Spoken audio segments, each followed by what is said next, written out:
All right, the Wall Street protests that are entering their third week in New York are now spreading to other cities. Large groups of protesters are turning out this weekend in Seattle, Denver, Los Angeles, San Francisco, Boston, as well as a few other cities. Folks, step down, please. Folks, everyone step down.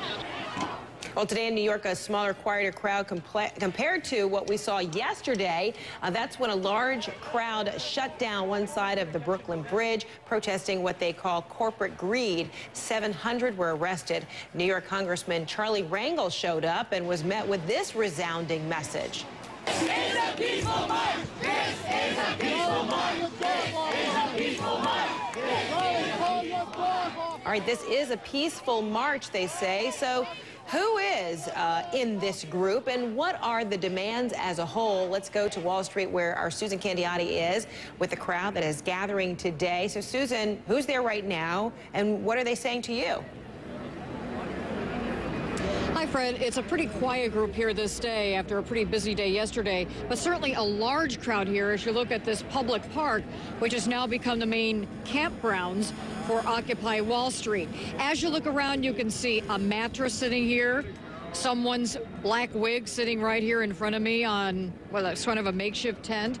But they also are trying to get organized, so they have food lines have been set up here for days. They're collecting compost. You might be wondering, well, where do they use the facilities? Frankly, there are a few places around, some businesses who are letting people use the bathrooms as just one example. But as you walk around this way, you meet all kinds of people. I've met students. I have met people who say, for example, they've worked for charities and are currently unemployed. You see over here a couple of guys playing their guitars. People have a lot of different reasons for being here, and that's part of what's happening now. They're still trying to organize to get together a common message and what kind of solutions they want to try to, as they put it, fight corporate greed. Take a look at what we found.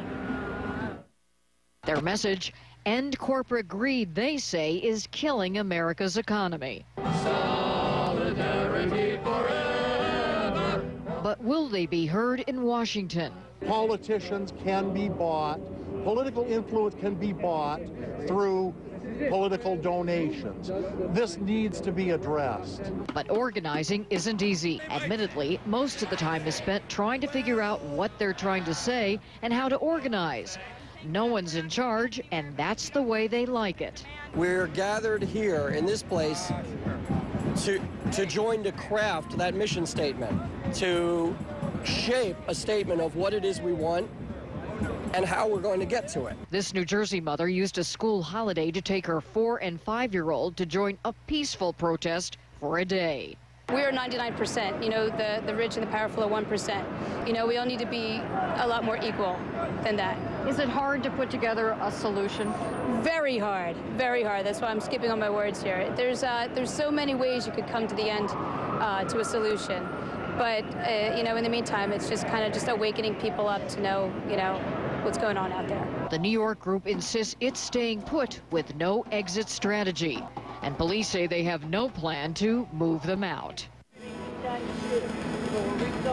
I talked with one young man who was here today who said he has slept here for 5 straight days, and he's willing to wait, he said, to see how organizers do in trying to put together a cohesive plan for what they're supposed to do next. In the meantime, big rally scheduled for this Wednesday, a march on City Hall.